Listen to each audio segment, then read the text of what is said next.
เป็นจังไดปัจจุบันนี่อยู่ไสน้อข้อยก็อยู่พี่แล้วข้อยไปหาเฮ็ดงานอยู่เวียงพุ่นแหละอืเฮ็ดงานอยู่เวียงบ่ถ้าจะคุยวันนี้คอยบ่คุยซึ่ง FC หลายๆคนเพิ่นก็ว่าโอ้ติดต่อสาวันมาคุยกันให้มันเรียบร้อยซะก็แม่นอันนี้ให้ตึกถ้าคุยนำโทรศัพท์เพราะว่าพ่อบ้านสิเว้าไผสิเว้านำก็ว่าบ่ได้ไผผิดไผถูกก็ย่อเว้าบ่ได้มันบ่โยนนำโทรศัพท์คนบ่เห็นคนอยู่พุ่นเฮาอยู่พี่น่ะว่ายานคอยเฮ็ดจังซั่นจังซี่บ่แม่นเฮา2คนเว้ากันแม่นบ่เฮาก็เฮ็ดไปมันต้องมันถึกนะหาว่าอยากอยู่นะ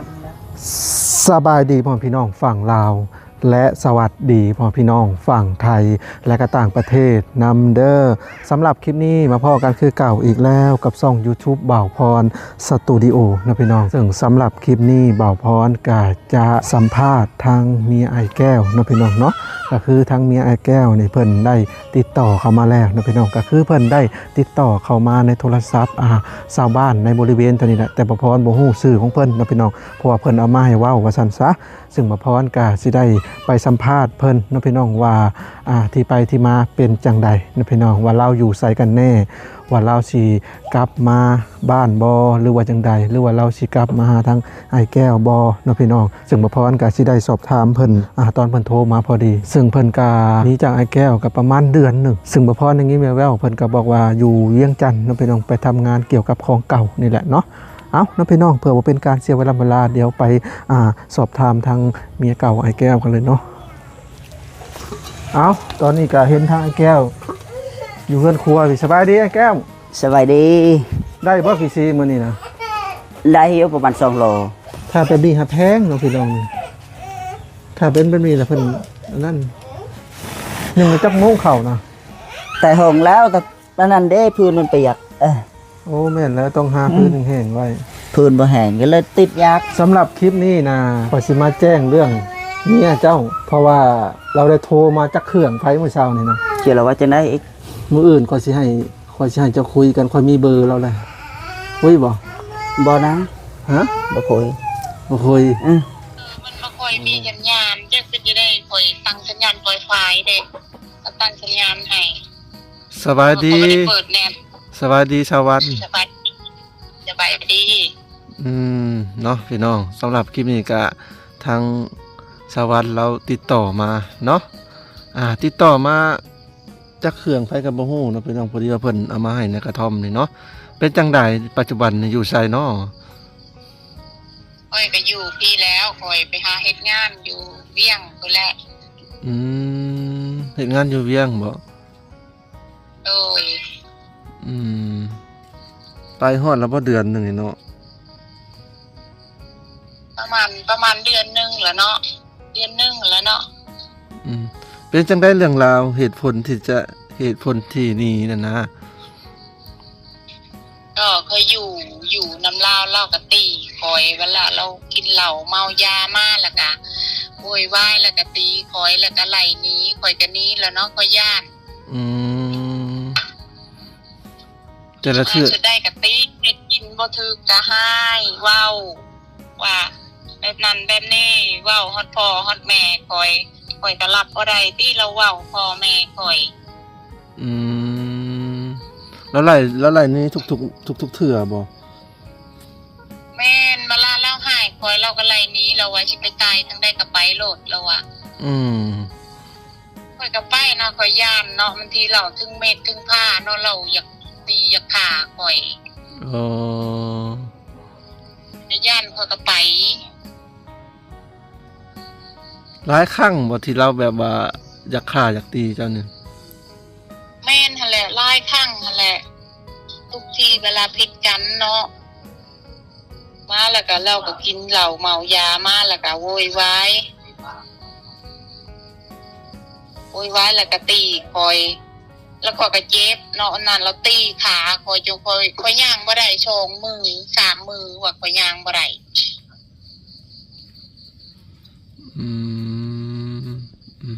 ใหญ่ๆไหลตีแต่เมื่อที่เกิดเหตุนะ มันเป็นได้เรื่องราวที่เจ้าจะหนีนะ ก็มื้อนั้นก็คือกันนั่นแหละเรากินเหล้ามาแล้วเราก็เมาแล้วก็เมาเว้าคอยว่าคอยเฮ็ดกินบ่แซ่บอ้ายคอยก็ว่าเฮ็ดกินเอง แล้วคอยก็ว่าเฮ็ดกินเองเราก็โมโหใส่คอยบัดนี้เราก็ตีคอยตีแล้วเราก็ไล่หนีเราว่าสิไปใช้ก็ไปหนีโลดเราว่าทำบ่อยากตายคอยก็ไปแล้วเนาะคอยย่านคอยก็หนี แล้วมี FC หลายๆท่านคอมเมนต์มาถามว่าเจ้าก็คิดฮอดลูกอยู่บ่ไปแบบนี้ แล้วเขาก็ขึ้นฮอดลูกเขาก็ให้หาลูกคอยคู่มือไม่ได้ที่เขาก็บ่ได้กินข้าวเขาก็ขึ้นฮอดลูก2คนน่ะเนาะมันยังน้อย แต่ว่า คอยก็บ่อยากปะแต่มันจำเป็น แต่ว่าจำเป็นเพื่อจะไปกบดานที่อื่นก่อนอหยังประมาณนี้เนาะ แม่น สมมติว่าไอ้แก้วบ่อยู่ในสถานที่แห่งนี้แล้ว เจ้าก็มีโอกาสที่จะกลับมาอยู่บ่หรือว่าจังได๋ คอยก็สิกลับมาหันเราบ่อยู่คอยก็สิกลับไปหาลูกไปอยู่นำฮอดลูกแสดงว่ายังคิดฮอดลูกอยู่เนาะแต่ว่าจำเป็นเนาะโดยมันจำเป็นแล้วก็เลยหนีก่อนขึ้นฮอดลูกคู่มือถ้าว่าเราบ่อยู่แล้วก็สิกลับมาโดยไวบ่หรือว่าต้องรอเดือนรอหยังตามเวลาเราบ่อยู่เขาเอาเราไปคอยก็สิมาเราอยู่คอยก็บ่มาไม่อยากและทำงานบ่ตอนนี้งานคอยเข้างาน 8:00 นเฮ็ดงานอีหยังอ่ะนะ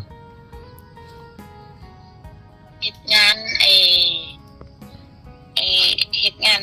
เก็บของเก่างานเก็บขายสิ่งที่เราเว้าทุกสิ่งทุกอย่างฮะบางทีเราก็เว้าบ่แม่นความจริงเนาะแม่นเราก็ใส่ให้ค่อยนะแล้วก็เว้าไปคืออยู่แต่ก่อนอยู่นำกันแต่ก่อนก็คือกันแหละแล้วก็เว้าไปเรื่อยๆเราเมาเราเลยเราก็เว้า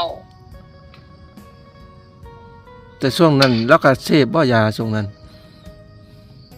กินเราก็กินนั่นแหละทั้งกินทั้งขายเนาะขายยานำอีก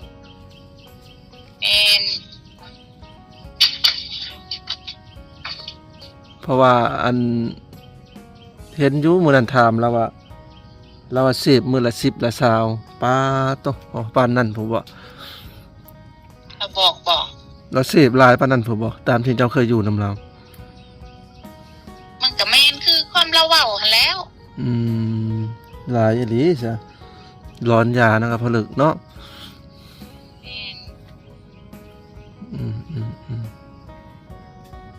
มียังก็ขายในเฮือนเนาะไปหาขายยังเขาว่ารถไถก็ขายบ่ขายแล้ว2.5 ล้านแล้วว่าไอ้เงิน2.5 ล้านน่ะเอาไปเฮ็ดหยังขายชำนั้นค่ะ 2-3 มื้อแล้วก็ใช้เบิดเงิน2.5 ล้านนะเลยลูกเต่าล่ะข่อยก็เป็นห่วงแต่ลูกข่อยหั่นแหละแล้วเราว่าถ้าเจ้าบ่กลับมานี่เราว่าให้เจ้าคืนเงินค่าดองว่ะเราว่าแบบนี้เงินค่าดองค่ายังค่าดองอีหยังเราบ่ได้แต่งข่อยเนาะเห็นแล้วว่าเอาซั่นดอกใบหยังก็บ่มีมาใบแต่งงอกแต่งงานก็บ่มีบ่ได้แต่งงานกันได้ล่ะมาก็เพื่อว่ามาแต่บุญก็มาอยู่นำเพิ่นเลยมาอยู่บ้านเพิ่นเลยอันว่าเพิ่นฆ่าข่อยมื้อใดข่อยก็ตายซื่อๆล่ะบ่มีใครรับผิดชอบข่อยล่ะข่อยไปอยู่นำไอ้น้องเพิ่นไปยังไปงอกแต่งงานข่อยก็บ่มีก็คือแบบมาอยู่นำเราซื่อๆแล้วบอกเราว่าเราแต่งจะ 20,000 แม่นอีหลีจะบ่ 20,000 บาทแล้วว่าเราสิแต่งข่อยในใจเงินก็เงินนำกันเนาะก็พากไปบ้านก็พากไปให้ลูกก็เงินนำกันก็เงินส่วนหลายก็มีแต่เงินข่อยเพิ่นน่ะบ่ได้มีเงินดอกเพิ่นอยู่กรุงเทพเพิ่นก็ติดเหล้าติดยา แล้วก็เงินออกมาก็ไปจ่ายหนี้เข้าเบิดมีแต่เงินเดือนข่อย อืมอืมอืมอืม แม่ก็ฝากเงินไปให้ลูกข้อยก็เก็บเงินฝากเงินไปให้ลูก จะได้ว่าเงิน เพิ่น นำ สิมีเงิน เงินนำกันและภาคมาให้พ่ออหยังประมาณนี้เนาะ แม่น เงิ แล้ น ว เดือนเพิ่นก็เบิดแล้วว่าเพิ่นไปหาเส้นเหล้าเส้นยาเขาในห้านค้าเนาะแล้วบางเงินออกมาเขาก็เอาแล้วว่าเขาก็หักเอาเบิดแล้วทีนี้มีแต่เงินเดือนข่อย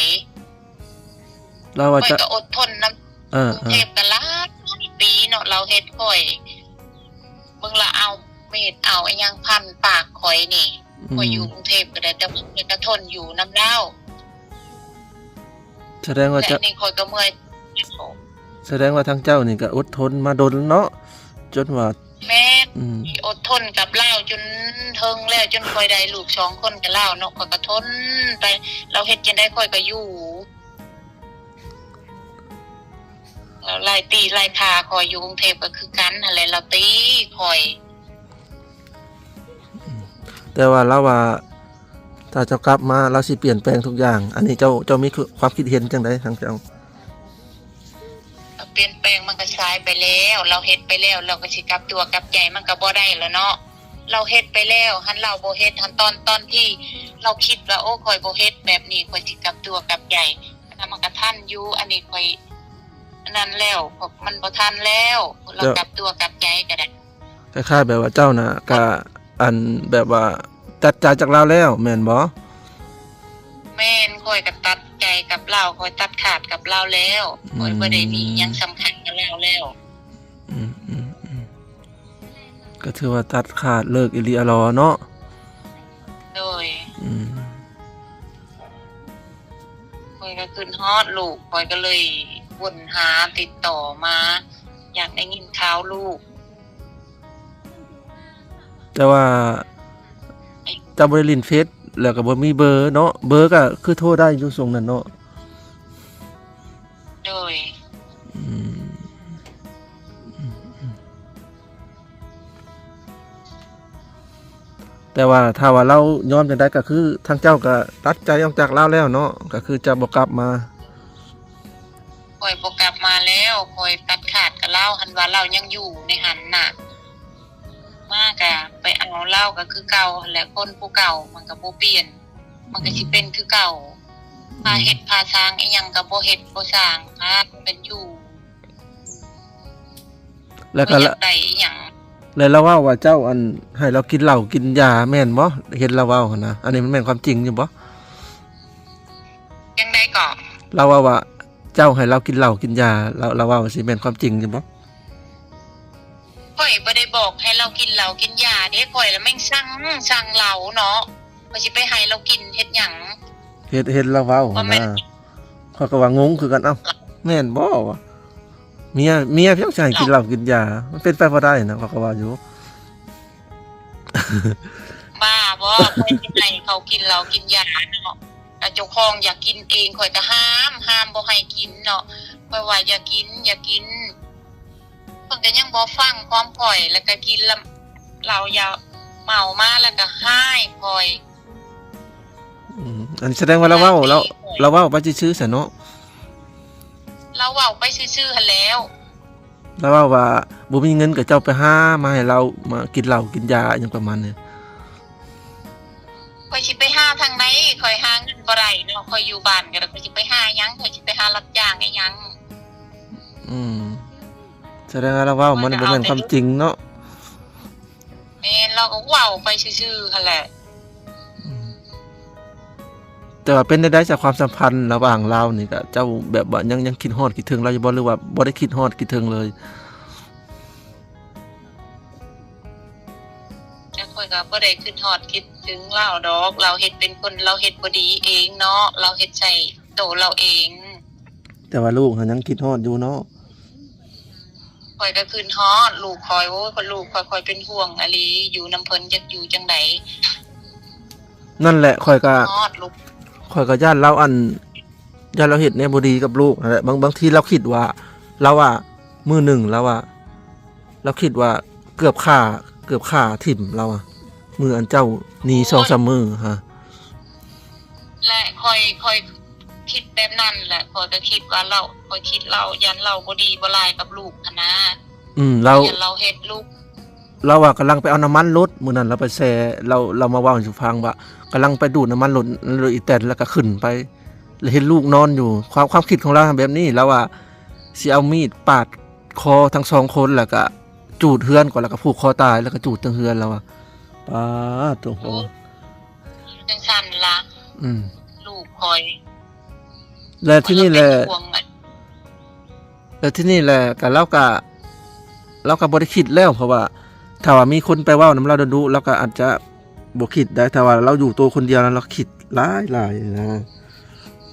อยากสิว่าได้เราว่าเราลืมเจ้าบ่ได้เราอะ ลืมบ่ได้อะมันเป็นไปบ่ได้แล้วเนาะเจ้าของเฮ็ดเองแต่ก่อนเด็กกี้เขาก็เคยห้ามเคยเว้าแล้วเขาบอกว่าอย่ากินเหล้าอย่าเมายาอันว่าอยากอยู่กับลูกกับเมียเราก็บ่ฟังเนาะเราก็อยากเฮ็ดจะช่วยเราบ่ได้ก็ฮู้อยู่ว่าพ่อเมียกันเนาะเราเฮ็ดมันเกินค่อยก็รับบ่ได้ หลายครั้งหลายทีเนาะคนเฮาก็มีความอดทนมีขีดจำกัด โดย อืม นี่ท่านเพิ่นเฮ็ดครั้งหนึงก็ยังว่าทนได้อันนี้มันหลายครั้งหลายทีเวลาหายช่วยได้ก็ไล่ขาบางทีก็เอาเม็ดเอาผ้าแกว้งใส่โยนใส่แล้วก็หนี้ทำไมสิไปตายจังได๋ก็ไปทำไมขอยย่านขอยก็ไปแล้วเนาะขอยย่าน อืมและเรื่องราวที่แบบว่าการนี้กับอันที่เราว่าหนี้ไปกับอันผู้ชายนั่นนี่ฮะได้จ้ะอันนี้มันเป็นแบบใดตัวนี้ กับผู้ชายดอกคอยไปผู้เดียวคอยแล้วใส่ให้คอยก็อยู่ผู้เดียวเด้คอยเฮ็ดงานนี่ก็สิมีไผนี่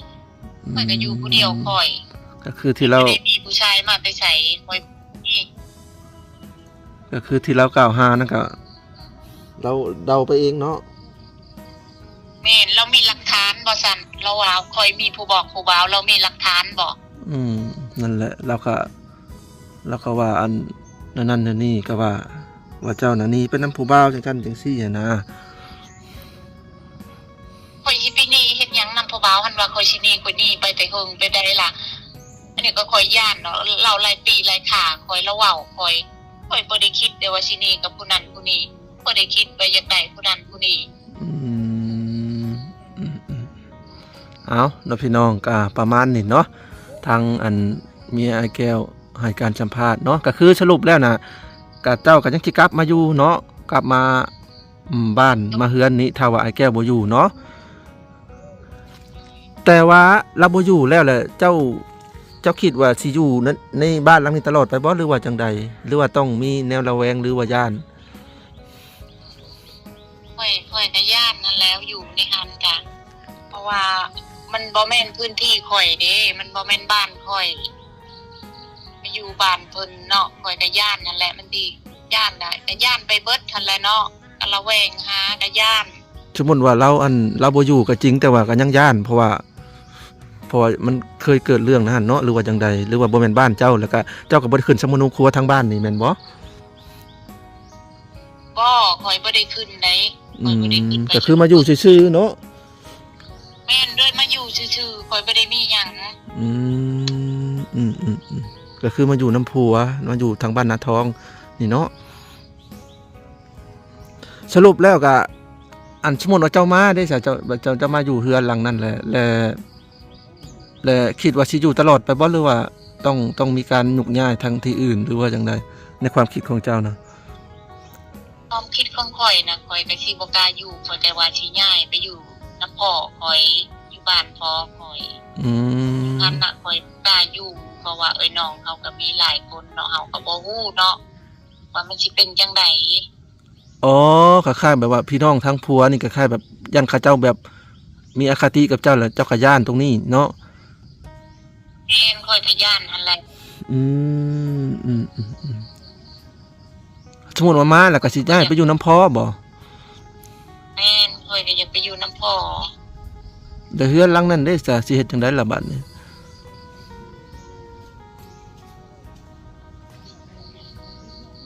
ก็ยังบ่ฮู้ กันสิเฮ็ด ก็ สิ ยัง เฮ็ดจังได๋ ก็ยังบ่ฮู้เนาะ โอ้ย อืม เอาโอเคก็สำนั้นแหละอยากสอบถามก็ได้เนาะก็มีแต่ว่าบัดเราบ่อยู่บัดเจ้ามาก็เรื่องเฮือนเรื่องซานก็